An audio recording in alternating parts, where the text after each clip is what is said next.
Hey everybody, welcome back to the channel. This is Demiheals, and today I've got a little bit of a different video for you guys. So we're still doing a review, but the week that this is going up, I actually have a show going on, so I'm not going to be able to put too much time into any new videos.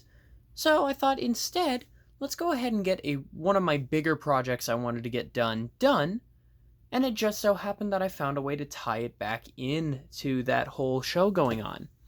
So I've been meaning to review the Siege Seekers for a while. I've been wanting to get this taken care of, and I thought, let's see, what can I do that's kind of theater themed for this week, since I have a bunch of theater stuff going on. And I remember that in the IDW publishing series, Acid Storm happens to be an actor who plays Starscream. And I thought it would be really fun to review Acid Storm, and, upon extension, all of the Seekers from Siege, in a fun little theater-related video.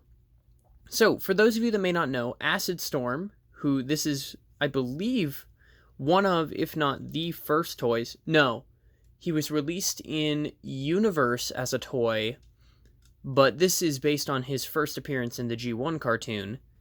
But he was released as one of the Rainmaker trio with Nova Storm and Ion Storm. But in the IDW series, he actually played Starscream in a movie about the character. So, given that we've got a little bit of acting going on this week, let's take a look at this actor in this very nice Cyberjet toy. So, I will be talking about each figure in terms of what I like about their paint scheme and such, but any of the transformation and stuff, we're just going to talk about... we're just going to speak about Acid Storm for that. So Acid Storm here is in this amazing electric green, and I love the way this figure looks. In my opinion, he's not the best of all of the Seekers of this mold that they've released, but he's definitely best among the Rainmakers, and I like him best on the ones that were just released on shelves in the Siege toy line. So let's go ahead and take a quick look just across it, all the details. We have a very awesome engine detail here on the top, and sadly we have the robot chest just flattened here on the back. I wish they could hide away, and for some of these figures, with how they're on, that you can just attach them, but they're covering up a decent bit of kibble, so it's best to just keep it on there. I do like the fact that the feet boosters still can be seen to assist, and then the blasters themselves store pretty nice on the wings. Of course, this is sort of an approximation of the G1 cartoon Cyberjets, which were a whole lot more... it's very difficult to try to get that in a toy form.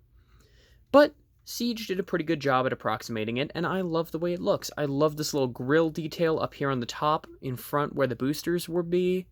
This little faux cockpit that all the space vehicles had for some reason. And the battle scarring detail, while it is the same for all of the Siege ones that were released, I do like the way it looks on the Rainmakers a little bit, but I prefer it on a couple of the other ones, though, again, I wish they kind of just weren't there at all. But you need something to break up the monotony of color on these guys, and the grays help, but the battle scarring helps too. So let's go ahead and transform this boy and see how it works. So, you don't have to, but I'm going to remove the weapons for transformation. Just set them off to the side.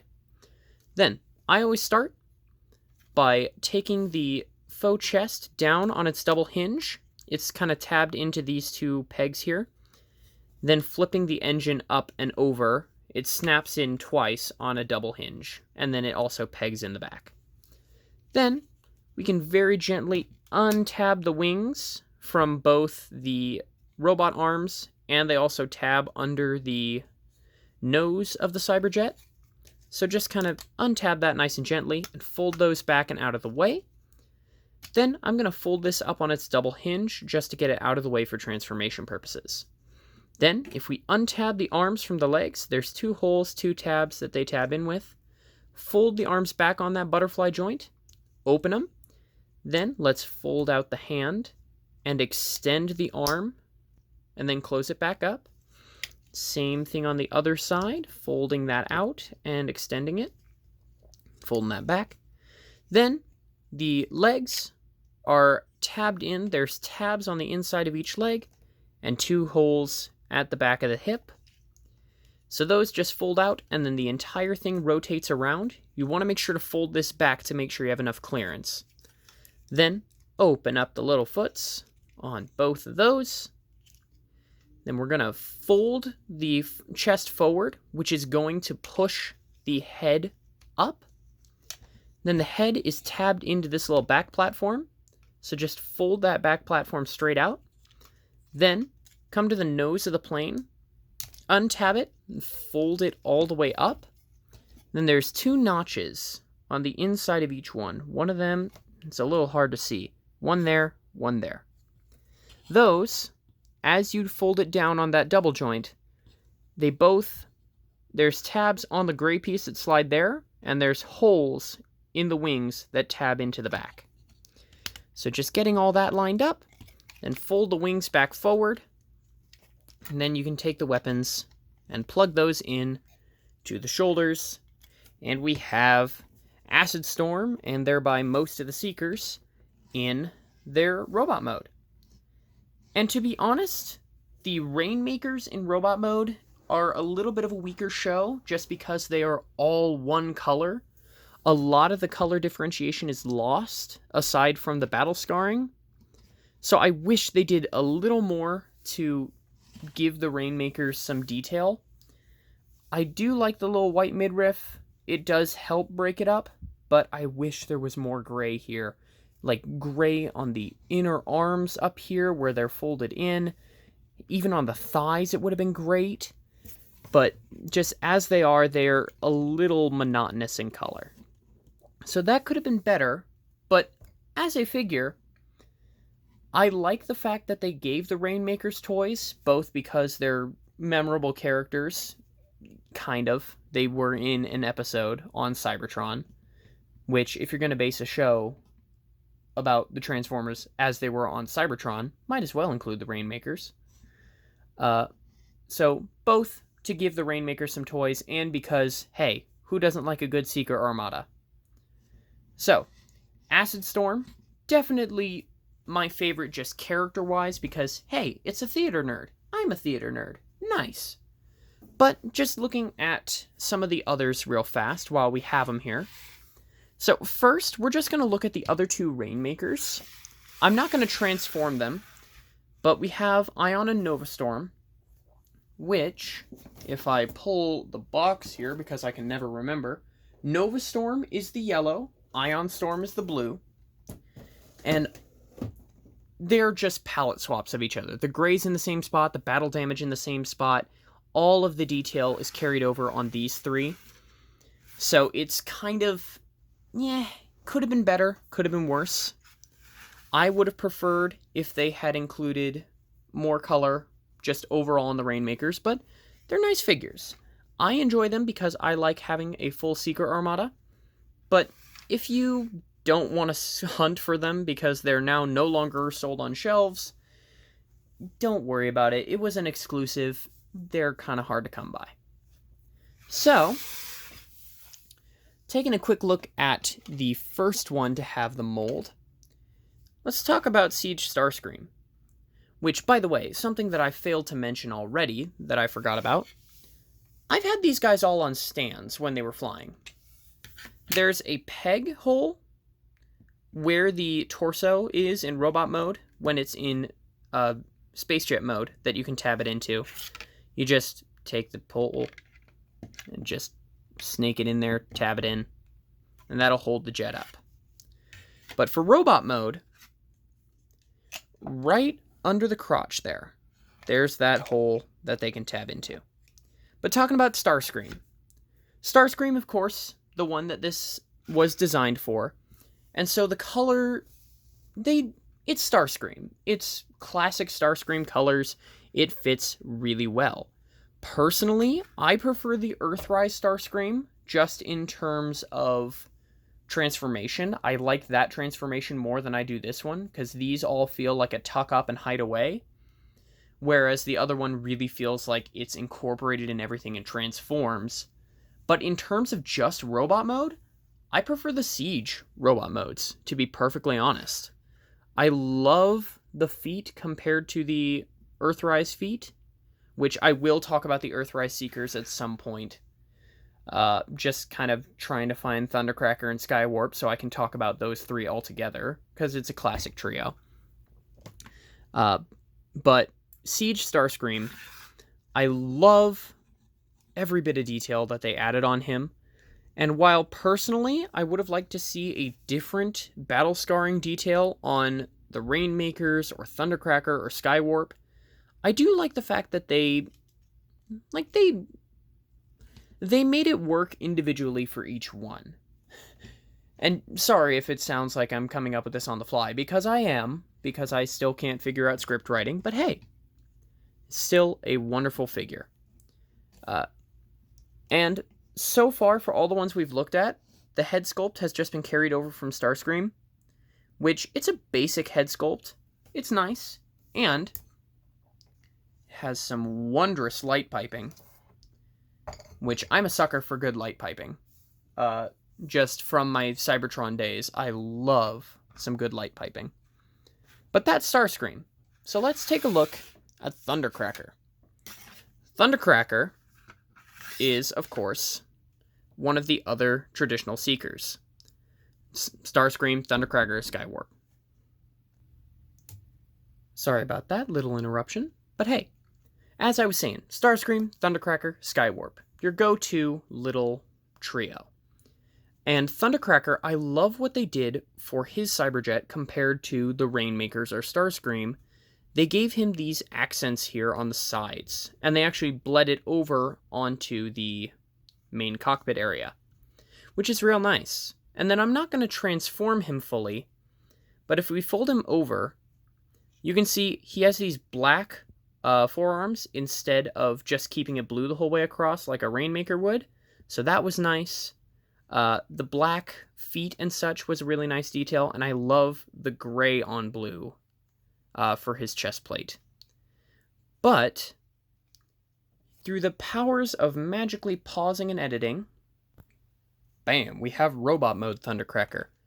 And I entirely forgot that I could actually do that. So I will be showing off robot modes for other ones if there's something I want to point out. But the one thing I wanted to point out here with Thundercracker, it's a little hard to notice, but on his face, they actually gave him a smirk compared to Starscream's straight expression, which I think is real nice for what they did. And it definitely goes to show that Thundercracker they gave a little bit of attention to detail to compared to just some of the go-to Seekers. And it is just a slightly different color than the Rainmaker blue one. I believe that's Ion Storm, I can't remember. But they did choose to make it a slightly different shade of blue, though it's showing up as the same on the camera to my eyes. But in person, it's very clearly a different shade of blue, and I do like what they did with that. So, moving on to the third in the classic trio, we have Siege Skywarp. Now, Skywarp was a pain in the butt to find if you didn't get him immediately. He's kind of the go-to scalper Siege character for some reason. But Skywarp is definitely a lovely figure. They chose to give him this chrome nose as opposed to like keeping the black color scheme, which I really like on this Siege model, and kind of wish they emulated a little bit more for the Earthrise one. Though, they chose to do what they did with that, and I love the way that turned out anyways. The purple accents, both under and over the figure, are nice. Though I kind of wish the Decepticon logo popped a little bit more than it does. This purple on black, it just hides so well. So, with a little pause effect again, we have Robot Skywarp. And while they did choose to just use the same Starscream head as opposed to using Thundercrackers or an original, I do love the purple accents that they added here. It's hidden under the battle scarring a little bit, but they gave him a little bit on the shins. They gave him purple feet, purple forearms, and these purple accents under the wings, which I think go to really show Skywarp as not just a Rainmaker, but one of a classic set of 3. And I love the way they did that. However, I would be remiss if I did not talk about the one figure here of the Seekers that I have that wasn't released in the Siege line. And sadly, no, I'm not talking about Target's Red Wing exclusive, because I didn't get that figure. But instead, I'm talking about Hot Link from the Netflix inspired line. And Hot Link, I love so much. It's everything I wish I could have seen from a different Siege Seeker other than Starscream. It forgoes the Siege Toy Line's version of battle damage, instead showing this like blast mark effect. And it really does feel like a premium paint job compared to the other Seekers. It feels so silky smooth and so nice to handle. I love that it kind of incorporates being... like, it incorporates some of the toyetic qualities of it. It incorporates the whole, like, fake chest on the back of the thing. It incorporates the fake window. It fully admits that this is probably not the best design of a Cyberjet, but it's a wonderful looking one. I'm not going to talk about the Battle Masters that Hotlink came with, just since I didn't talk about the ones that Skywarp came with, and I don't want to dig those out. But let's go ahead and take a look at Robot Hotlink. Alright, here we have Robot Hotlink. I think I might have cut myself off there, but hey, what can you do? I love this paint scheme compared to the classic Seekers. It's not the best in terms of matching with itself, but at the same time you can kind of play it off as like, oh, the chest had one color, the forearms another, the legs another. Like, it works, though it's not quite a match. I love the fact that all of the paint detail, any battle damage that they have to it is just like wear and tear looking, instead of, oh, we printed on this gunmetal gray over top of things. Like, it very much looks more like if it is faded due to combat rather than, oh, it's been stained gunmetal gray. Though another thing, and a couple things that I particularly enjoy about Hotlink compared to the run-of-the-mill ones, just using Skywarp here as an example. The faces. Most of the Siege Seekers have been painted in this like shiny metallic gray on the face, which is a good look on their own. But the way they did Hotlink is they just painted it in a simple gray, like just a matte gray, which I think looks a lot better on the face. I like shiny faces, but I also like flat faces. And this is a nice matte face.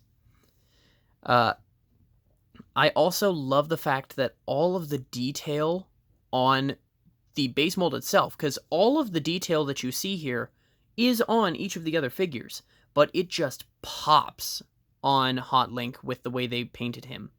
Every bit of detail just shines through on him. And of course, because I haven't talked about it with any others, let's talk backpacks. The backpacks on each of these Seekers are pretty simple, and I'm not going to complain. I like the fact of having the boosters here on the back, though if you do care, you can pop them up and fold them in. That's actually how most of them come pre-packaged. I personally like to keep them facing out, not just because sometimes they can be a butt to remove if you plug them in robot mode, but I also like the way it looks to just have the blaster sticking out. Which, by the way, love the little bit of orange paint detail there. I just love that little attention to detail that Hotlink clearly shows. But overall, with all of these Seekers, they are lovely figures. While I personally probably should have only picked up maybe Starscream and a couple others, I'm happy that I went out of my way to get as many of these guys as I did. They are lovely figures, and I highly recommend them if you can find at least Starscream and Thundercracker. Starscream and Thundercracker were released in the main line, and the Rainmakers were an exclusive, and Hot Link in the back was a Netflix exclusive, but Skywarp was an Amazon exclusive and got scalped like you wouldn't believe, so I'm not gonna say you have to go get that one. But at least Siege Starscream, it's a wonderful Cyberjet, it's a wonderful Starscream figure, though Earthrise immediately coming after it and giving us an Earth mode Starscream was, yeah, you can go with one or the other. I went with both because I'm a nerd, but hey, you do you there. But to tie it all back together, just with one last look at specifically Acid Storm, I love the fact that even though this is clearly just a Starscream repaint, with all the Rainmakers and with him specifically, they chose to sort of give them their own life in a way by letting them have their own toys. Which I'm going to say, for the guy that hated being painted gray and being a Starscream recolor because he was the green one, he's really gone and shown himself as the green one in this toy line, and I quite enjoy him in it. So, thank you guys so much for watching this review. It's a little bit longer than my other ones, but I was hoping to get something for you guys to tide you over. It's probably gonna be a little bit before I can get another video going, just because I'm going to have very little free time over this next week, but I do hope to have something for you guys as quick as I can. So let me know in the comments if there's something you'd like to see next. I know I've been sticking towards the War for Cybertron trilogy a lot more. That's just because I've started collecting with that toy line again. But if there's another toy from another toy line you want to see, let me know. I've got a couple orders coming in, and I've got a lot of figures that I still haven't talked about that I would love to. So please, if you're interested in that kind of thing, stick around. Go ahead and like, comment, subscribe, share it with your friends, do whatever you do. And most important of all, have a great rest of your day, everybody. Bye.